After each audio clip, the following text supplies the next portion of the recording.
de Dios. El primero es Malaquías 3:6, porque yo, Jehová, no cambio. Dice la Biblia, porque yo, Jehová, no. Entendemos que Dios es eterno. Por lo tanto, lo que Dios pensaba en el Antiguo Testamento es lo mismo que Él va a pensar en el Nuevo Testamento. Si lo quieren de una manera mucho mejor, Hebreos 13:8, Jesús dijo que Él es el mismo ayer, hoy siempre y por los siglos. Jesús no cambia. Tomando eso en cuenta, la primera vez que Dios se le manifestó a Moisés, ¿qué fue lo primero que le dijo? Quita el calzado de tus pies, porque el lugar donde tú estás pisando, ¿qué es? Dios se le revela a Moisés y lo primero que le dice, yo soy santo. Santo. Lo primero que le dice, cuando Moisés sube al monte, cuando Dios estaba diciéndole a él que ninguna bestia se acercara, que ninguna persona se acercara, simplemente estaba hablando de su santidad. Porque todos ellos estaban mal y la prueba de eso fue que cuando Moisés bajó, ¿qué pasó? El pueblo comenzó a jugar y se sentó ¿a qué? A comer, y ya tenían en poco tiempo un becerro de oro al cual estaban adorando, diciendo que el que los sacó de Egipto fue un ídolo. Mis hermanos, Moisés era el único que estaba viviendo en santidad, con Josué también y Caleb. ¿Qué yo quiero que entendamos en esta noche? La santidad es eterna, la santidad es un concepto que el tiempo no lo afecta, porque Dios es 3 veces santo, el que era, el que es y el que ha de venir. Siempre ha sido santo, siempre será santo. Por lo tanto, yo debo de entender eso y yo debo de aceptarlo. Ahora, ¿qué yo quiero hacer?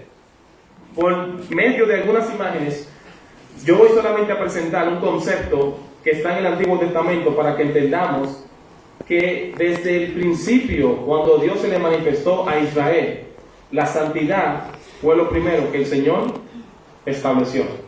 ¿Ok? Yo titulé el tema Santidad a Jehová.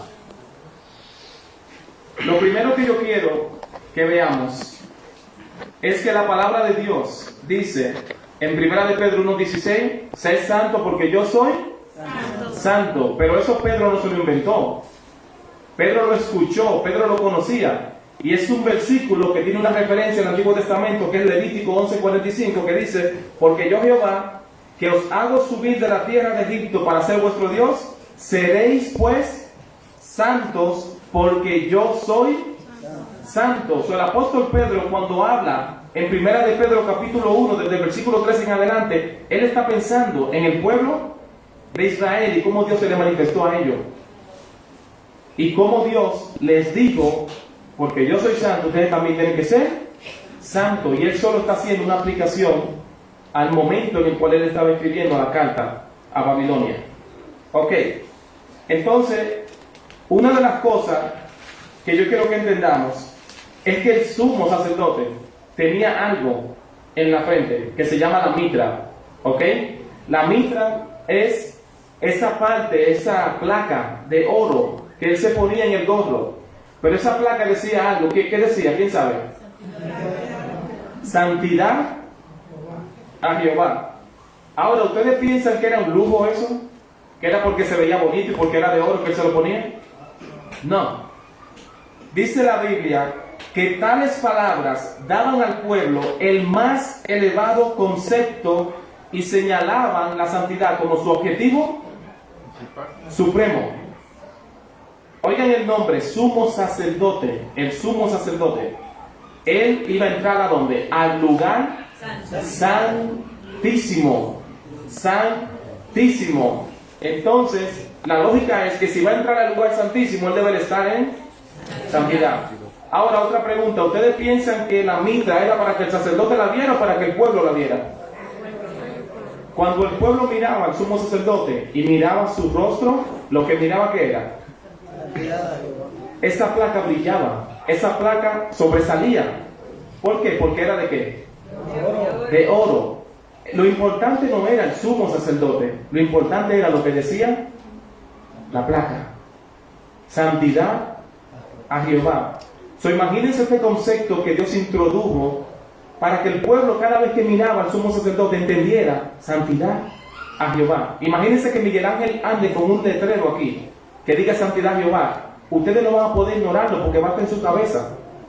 Y se van a dar cuenta cada vez que lo miren, cada vez que él se mueva, santidad. Inconscientemente o conscientemente, tú vas a tener un mensaje subliminal que te va a llegar. Pero este mensaje no era subliminal, este mensaje era directo. Santidad a Jehová. ¿Por qué? Porque Dios es santo. El pueblo observaba al sumo sacerdote y lo que sobresalía en toda su vestidura era la mitra. Santidad a Jehová. Mis hermanos, ¿qué estamos viendo aquí? El tabernáculo. Tenemos un lugar que es santo, un lugar especial dedicado para la santidad. Todo lo que había en ese lugar, ¿qué era? Santo. Miren, el arca del testimonio, ahí era que estaba la presencia, era santísima. De tal manera que si alguien la tocaba, que si el sumo sacerdote entraba en una condición que no era acepta, que si una persona que no era el sumo sacerdote entraba, porque era un lugar santísimo, solamente uno, el sumo sacerdote, y tal vez una vez al año. Imagínense que el sumo sacerdote se atreviera en su soberbia a decir, tú sabes que yo voy a entrar 2 veces. ¿Saben qué hubiera pasado? Se muere. El hecho de que no era tan frecuente que entrara a ese lugar te da a entender que era sumamente sagrado. Una vez al año. Y el sumo sacerdote no tenía la seguridad de que iba a salir, porque él tenía que estar en la mejor condición posible y tenía que estar en santidad. Mis hermanos, los panes de la proposición dicen que son santos. Yo no voy a ir a toda la cita porque no tengo tiempo. El candelabro habla que también era santo. El altar del incienso menciona el aceite de la unción. El altar de bronce, la fuente de bronce, todo lo que estaba dentro del tabernáculo era santo. Ahora, ¿era santo porque era un amuleto? Era santo porque estaba consagrado y dedicado ¿a quién? A Dios. ¿Por qué? Porque ese pan usted lo sacaba después que ejercía su función y era un pan igual que cualquiera. David se lo comió una vez, ¿se recuerdan? Entonces no era el pan que era santo, era el propósito de ese pan. No era el candelabro y lo que hacía, el incienso y todo. Pero hay que entender que el propósito de todo lo que estaba en el tabernáculo era que elevar, exaltar, presentar la santidad de Dios. Recuerden que al tabernáculo no entraba cualquiera. Al tabernáculo solamente entraba ¿quién? El sumo sacerdote, los sacerdotes y ¿quiénes más? Los levitas, que era que lo movían, que lo limpiaban, que trabajaban. Después, David nunca entró al tabernáculo. Sin embargo, ¿qué decía David? Que su deseo era estar en la presencia de Dios. David solamente llegó hasta el atrio, y David fue un hombre que adoraba y que anhelaba estar en la presencia de Dios. Dice, una cosa he demandado y esa buscaré, que esté yo delante de Jehová, ¿cuánto? Todos los días de mi vida, para contemplar, para inquirir. David solamente podía observar, nunca supo lo que había y lo que pasaba, pero en su mente ese era su deseo. Ese era su deseo. Imagínense hasta dónde llegaba la adoración de David. Él se lo imaginaba. Mis hermanos, el lugar santísimo, el tabernáculo, el lugar santo, si lo quieren aplicar al templo, era un lugar especial, consagrado para Dios. Yo les quiero mostrar también que cuando ustedes miran el tabernáculo, la mayoría de comentaristas dicen que el tabernáculo era un mapa para entrar a la presencia de Dios. Era un mapa. ¿Por qué? Porque lo primero que había que hacer, ¿qué era? Ofrecer un sacrificio. ¿Qué Cristo hizo? Murió por nuestros, para que nosotros pudiéramos. La fuente de bronce habla del Espíritu Santo, habla de la palabra.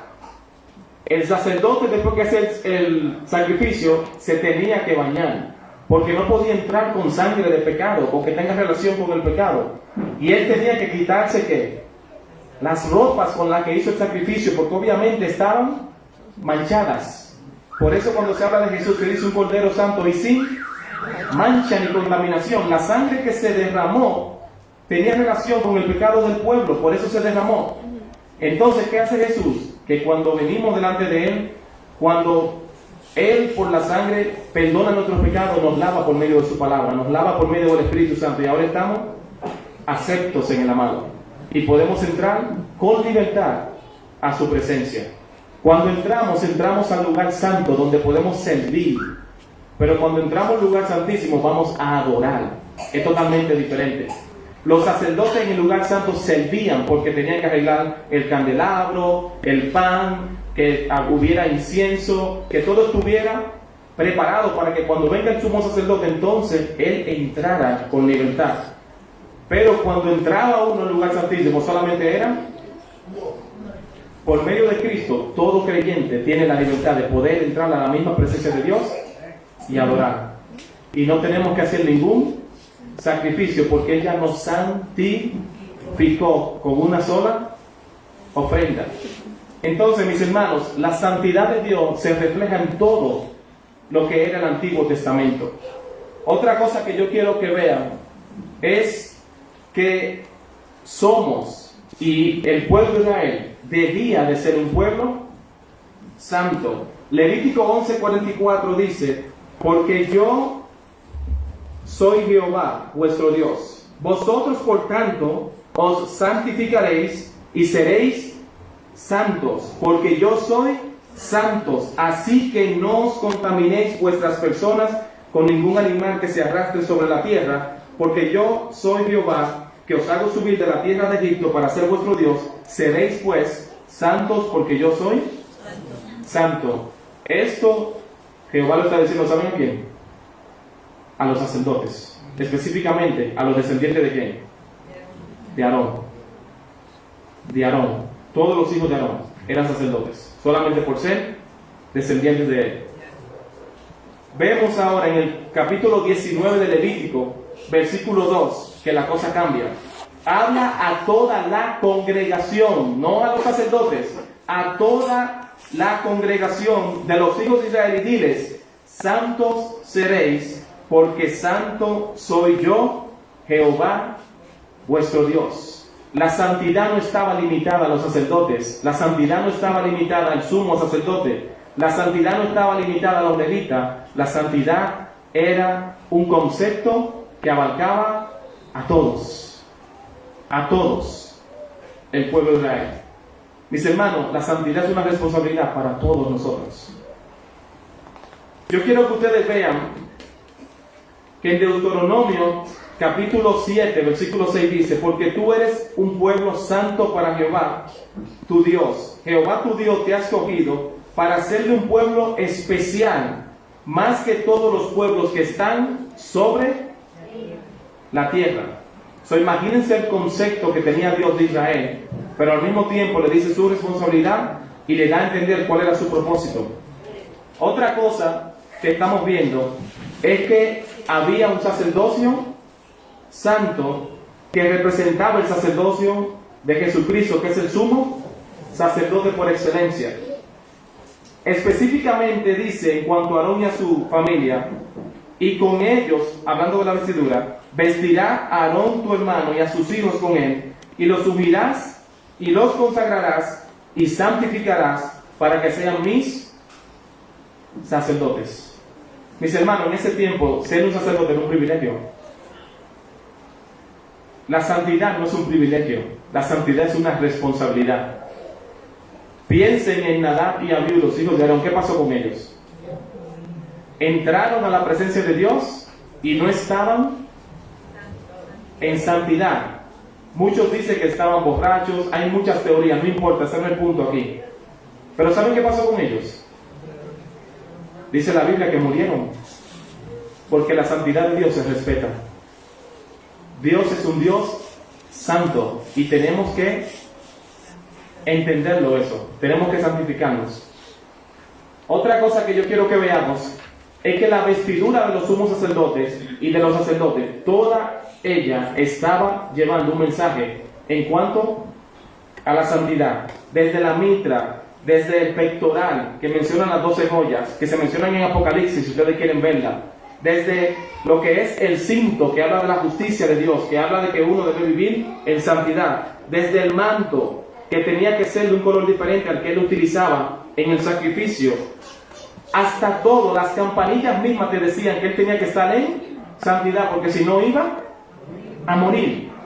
Todo el concepto de la santidad se reflejaba no solo en la imagen del sacerdote, en la mitra, en su ropa, sino en el mismo tabernáculo, en los sacerdotes. El concepto de la santidad estaba por todas partes en el Antiguo Testamento. Yo quiero hablar del aceite de la unción, que se utilizaba también para 3 cosas: ungir a los sacerdotes, ungir a los reyes, pero también el aceite se utilizaba para ungir a los profetas. Pero el aceite tenía una condición, y miren lo que dice Éxodo 49: y tomarás el aceite de la unción y ungirás ¿qué? El tabernáculo y todo lo que está en él. Todo lo que estaba dentro del tabernáculo era ungido por el aceite de la unción. Y dice ahora: y lo santificarás con todos sus utensilios, y todos los utensilios y el aceite que santificaba, dice que todo era o será santo. So, imagínense. Una cosa que tal vez la podemos mencionar mucho es la ley, que todos la conocen. Romanos, para no abarcar mucho, dice en Romanos 7:12, de manera que la ley es en verdad santa y el mandamiento es santo, justo y bueno. ¿Cuál fue el propósito de la ley? Santificar al pueblo. Porque cuando tú cumplías los mandamientos, ¿qué tú estabas haciendo? Viviendo en santidad. El propósito de la ley era santificar. Te santificaba porque te alejaba del pecado, te acercaba más a Dios, y por eso la palabra de Dios es la que nos santifica, y ustedes se van a dar cuenta después. El propósito de la ley era santificar. Otra cosa es, yo puse Sansón aquí, no nada que ver con Sansón y santidad, olvídense de eso. Yo lo que quiero que entiendan un concepto: el nazareo. ¿Quién sabe lo que era un nazareo? Era una persona apartada. En este caso se menciona a Sansón por nombre, es el único, ¿ok? Pero dice aquí en Números 6, 5 al 6: todo el tiempo del voto de su nazareato no pasará navaja sobre su cabeza hasta que sean cumplidos los días de su apartamiento a Jehová. Será santo. Todo lo contrario a Sansón, que no fue santo. Dejará crecer su cabello. Todo el tiempo de su nazareato será santo para Jehová. Si lo quieren poner de una manera más práctica, el nazareato era un tipo de servicio o de consagración que uno tomaba una decisión voluntaria en la cual tú te dedicabas totalmente a Jehová. Era algo voluntario. Tú decidías por ti mismo y decías: tú sabes que yo me quiero consagrar para Dios, pero al hacerlo tenía que dejar de tomar vino, no podía tocar ningún animal, no podía estar cerca de personas que estuvieran contaminadas. Todo era a la santidad. Será santo. Sansón no fue santo y ustedes saben lo que le pasó. Mis hermanos, ¿por qué es importante la santidad? Génesis 4:4, todos los conocemos, dice que Abel trajo también de los primogénitos de sus ovejas, de los más gordos de ellas, y miró Jehová con agrado ¿a quién? A Abel y a su ofrenda. La santidad no es lo que hacemos, es lo que somos. Si somos honestos, hay muchos de nosotros que estamos en la iglesia sirviendo y no estamos viviendo en santidad.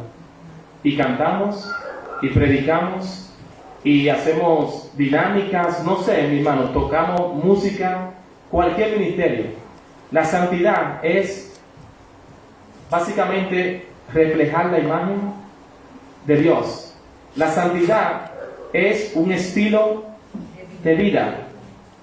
No es lo que hacemos, aunque lo que somos va a reflejar o se va a reflejar en lo que hacemos, pero muchas veces todo lo contrario, hacemos muchas cosas pero no estamos viviendo en santidad. Yo quiero que apliquemos esto a nosotros como iglesia y que ahora pensemos en la iglesia, no en el pueblo de Israel. Y yo lo tengo de esta manera. Cuando pensamos en la mitra, el creyente, nosotros no tenemos una mitra, pero tenemos el sello de él. Se ve la mitra en el sacerdote, se veía, ¿no? Era algo visible, era algo obvio. La gente puede ver el Espíritu Santo en nosotros, pero ¿saben qué pueden ver? La obra del Espíritu Santo. Cuando vivimos en santidad, la gente se va a dar cuenta, aunque tú no lo creas, porque tú vas a estar alejado del pecado. Tú puedes estar en el trabajo y todos tus compañeros van a hacer cosas malas y saben que van a decir, pero él no la hace. La santidad se refleja. La santidad también es obvia, o debe ser obvia.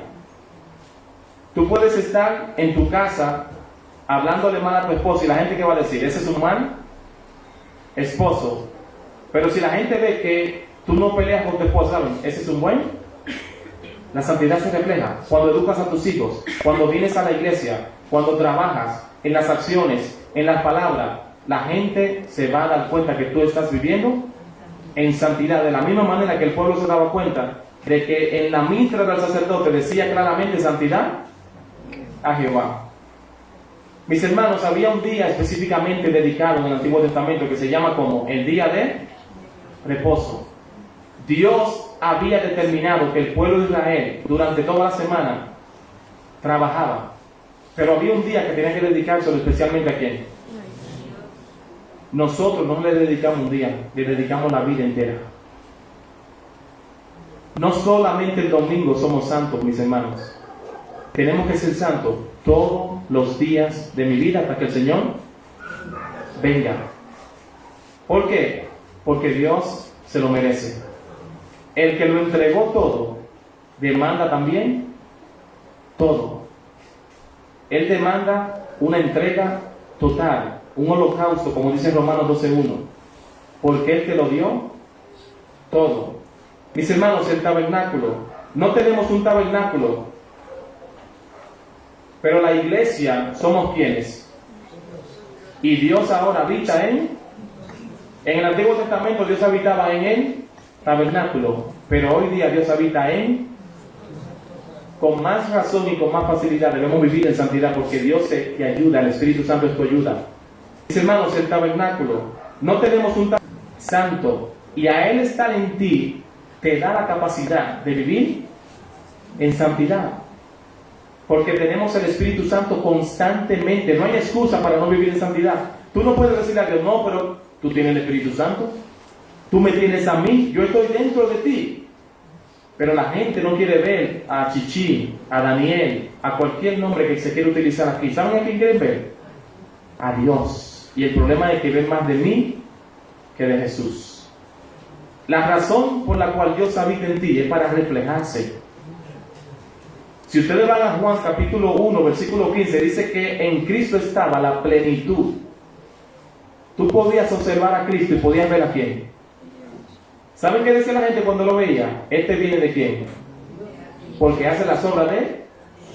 Si tú haces las obras de Dios, la gente se va a dar cuenta que tú eres hijo de Dios. Pero lamentablemente, si no la estás haciendo, la gente también se da. El Espíritu Santo quiere reflejarse en tu vida y reflejar la santidad de Dios, porque ese es su objetivo. Oigan el nombre, Espíritu Santo. Guiarte a la santidad, llevarte a la santidad.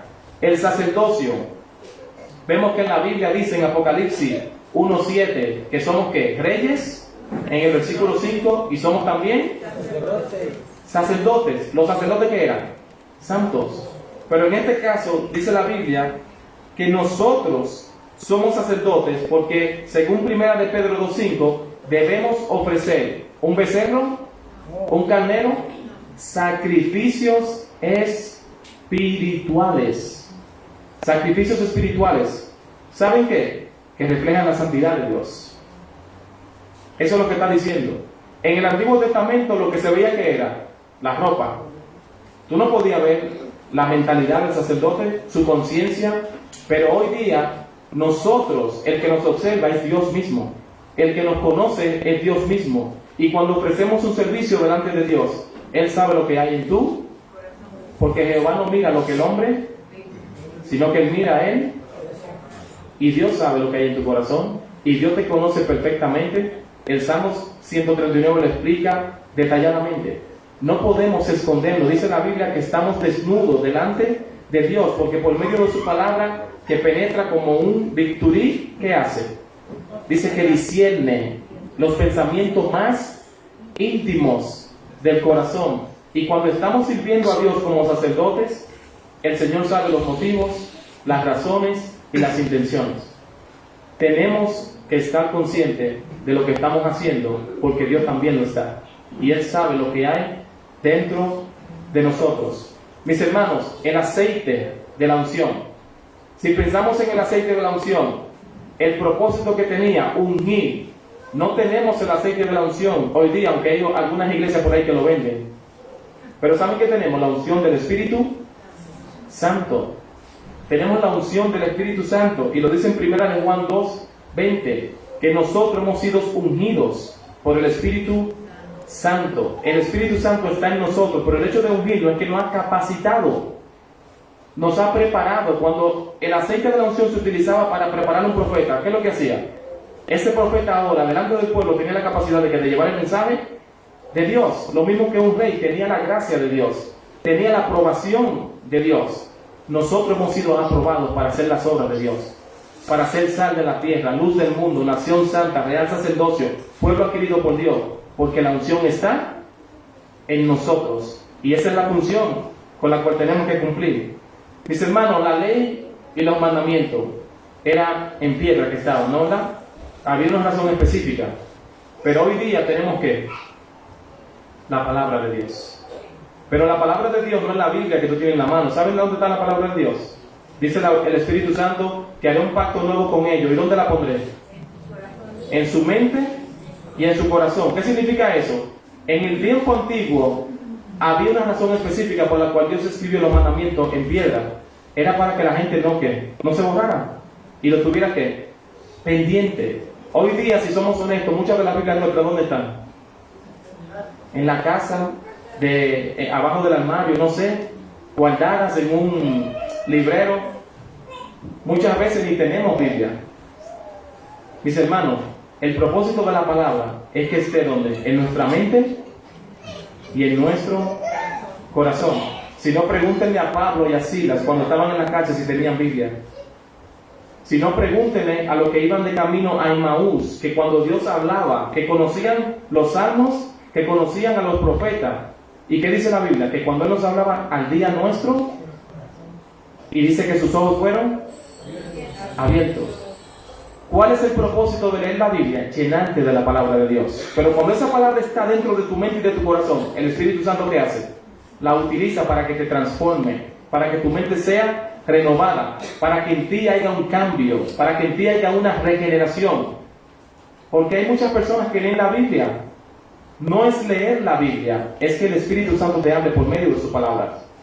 Yo conozco personas que son supuestamente teólogos y son ateos, y conocen la Biblia mucho mejor que nosotros. La han estudiado y todo, pero la Biblia no está haciendo ningún efecto en su vida. Entonces, mis hermanos, entienden que la razón por la que tenemos la palabra en la mano no es para guardarla, es para ponerla dentro de nuestro corazón y dentro de nuestra mente. Mis hermanos, el nazareato era un servicio, era algo opcional, era algo voluntario. Pero en el caso de nosotros, la santidad no es voluntaria, la santidad es nuestro deber. Por tanto, como dice Romano, debemos de vivir una vida de sacrificio, vivo, santo y agradable a Dios, que es vuestro culto. Pablo dice, es una cosa que viene del raciocinio, Dios es santo, yo debo ser santo. Es algo lógico, mis hermanos. Y yo quiero que entendamos que todo lo que yo hice es para que ustedes entiendan que Jehová es el mismo ayer, hoy. Jesús, Jehová, no cambia. ¿Qué ustedes piensan? Si la santidad era tan buscada en el Antiguo Testamento, si era tan imprescindible, ¿qué no será para nosotros que vivimos hoy día y que tenemos el Espíritu Santo en nosotros y que tenemos la palabra y que tenemos todos estos recursos que el Señor nos ha dado? Con más razón debemos de vivir en santidad.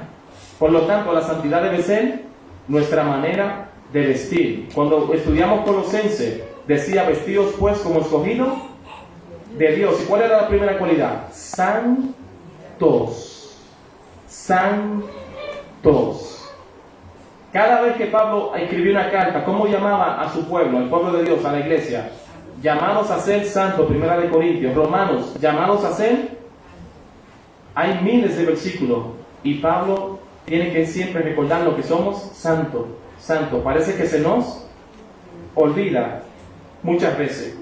Yo quiero concluir con un versículo en Romanos capítulo 6, versículo 22. Yo quiero que todos vayan a ese versículo, por favor. Romanos capítulo 6, versículo 22.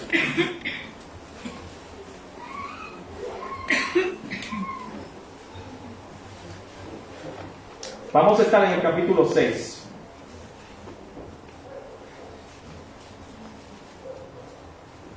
Dice la palabra de Dios: mas ahora que habéis sido libertados del pecado y hechos siervos de Dios, tenéis por vuestro fruto ¿el qué? La santificación, y como fin, pregunta, mis hermanos, ¿santidad y santificación es lo mismo? Escuchen, santidad y santificación es lo mismo. La santidad ya la obtenimos por medio del sacrificio. Tú no hiciste nada para obtenerla. El Señor te la otorga cuando tú lo aceptas como su Señor y Salvador. Somos hechos santos. Recuérdense la santidad posicional que hablamos en un concepto teológico doctrinal. Santidad posicional, la que alcanzamos por medio de los méritos de Cristo. Con una sola ofrenda nos hizo santificados. Pero Pablo está diciendo: mire, ustedes fueron esclavos del pecado. Ahora ustedes fueron hechos siervos, esclavos de ¿quién? De Dios. El fruto de un hijo de Dios debe ser la santificación. Hablando del proceso para que cada cristiano viva en santidad. No es que perdemos la santidad, pero muchas veces perdemos la comunión con Dios. Y esa comunión se restablece pidiendo perdón. ¿Cómo vivimos en santidad? Cuando confesamos nuestros pecados. ¿Cómo vivimos en santidad? Cuando la santidad es tu objetivo cada vez que tú te levantas. Mi hermano, caíste, pecaste, no hay problema, tenemos un abogado, ya lo dijimos ayer. El problema no es el pecado, el problema es tu actitud. El problema no es que pequemos, el problema es que pequemos todo el tiempo. El problema no es que a veces nuestra carne se manifieste, el problema es que vivamos en carnalidad. La santidad debe ser el objetivo, el fruto de nuestra conciencia, entendiendo y aceptando que yo soy un hijo de Dios, que yo soy un esclavo de Jesucristo. Porque cuando yo era esclavo del pecado, todo lo que yo hacía era dirigido ¿a qué? Al pecado. Y lo disfrutaba. Si tomaba, lo disfrutaba. Si fumaba, lo disfrutaba. Todo lo que hacía malo. Entonces, ¿por qué tú no aplicas el mismo concepto ahora que tú eres hijo de Dios y disfruta vivir en santidad? Eso es lo que está diciendo Pablo. Y miren lo que él dice. Yo quiero que ustedes vayan al versículo 19, que está 3 versículos antes. Pablo está diciendo: miren, hablo como humano. Oigan lo que él dice: hablo como humano, por vuestra humana debilidad. Porque era un concepto que él quería que ellos entendieran. Él dice: yo estoy hablando como humano en este momento. Y él dice que así como para iniquidad presentasteis vuestros miembros para servir a la inmundicia y a la iniquidad, así ahora para santificación presentad vuestros miembros para servir a ¿qué? A la justicia. Miren, Pablo, humanamente hablando, está poniendo un argumento aquí que es increíble. Cuando nosotros no éramos cristianos, todo lo que hacíamos era por placer y lo disfrutábamos. Pero el fruto era ¿qué? Inmundicia, pecado, maldad, iniquidad. Y mis hermanos, si no fuera el Espíritu Santo que nos hubiera libertado, estuviéramos ahí todavía. Y nos encanta. Incluso hay muchos cristianos que les encantan todavía algunas cositas, como los israelitas que pensaban en los puerros, en la cebolla, en los pepinos que había ¿dónde? En Egipto. Y aunque estaban ya en el desierto, libres, fuera de todo lo que llevaba o conllevaba la esclavitud, en su mente estaban ¿dónde? Su corazón estaba en Egipto. Y mis hermanos, lo que Pablo está diciendo, miren, yo no estoy hablando como humano, porque yo quiero que ustedes entiendan que si nosotros cuando no éramos creyentes vivíamos y nuestro fruto era dirigido a la iniquidad, ¿cómo es posible que tú no entiendas ahora que si tú eres cristiano, tu objetivo, tu fruto debe ser la santificación? Porque si Él es santo, yo debo ser. Hermanos, es lógico. Es nuestro culto racional. ¿Por qué es tan difícil? Miren lo que Él continúa diciendo. Porque cuando eras esclavos del pecado, erais libres acerca de la justicia. Y entonces viene el versículo que ya leímos. Pero ¿qué fruto tenías de aquellas cosas? Pablo le está diciendo, ¿tú sabes qué? Cuando tú estabas muerto en el delito del pecado, todo lo que tú hiciste, no hay nada, no hay ningún beneficio. Pero sin embargo, cuando somos cristianos, lo que hagamos para vivir en santidad tiene una repercusión eterna. Porque el fin es la vida eterna. Porque en la vida eterna también seremos y viviremos como en santidad. Mis hermanos, hay beneficio de la santidad. Mis hermanos, hay recompensa por la santidad. Mis hermanos, vivir en santidad, hay bendición. ¿Por qué es tan difícil para nosotros aceptar que debemos vivir en santidad? Yo concluyo con un pensamiento. Hubo un hermano que se llama Rolando Mejía en Santo Domingo que me llamó. Es un señor que tiene más de 90 años. Me hizo una anécdota. Y él me habla que Raúl Di Blasio, que todos lo conocen, un pianista muy famoso, él dice que cuando él deja de practicar, él se da cuenta. Cuando él deja de practicar un día. Pero si él deja de practicar 2 días, ¿saben quién se da cuenta? Su vecino, que está cansado de escucharlo tocando el piano. Y ya está, oye, pero ven acá otra vez. Pero si él deja de tocar el piano 3 veces, ¿saben quién se da cuenta? El público cuando él haga una presentación. Mis hermanos, cuando tú no vives en santidad, la gente se va a dar cuenta. Tú te tienes que dar cuenta. El público o la sociedad se va a dar también. Pero ¿saben quién se va a dar cuenta? Dios.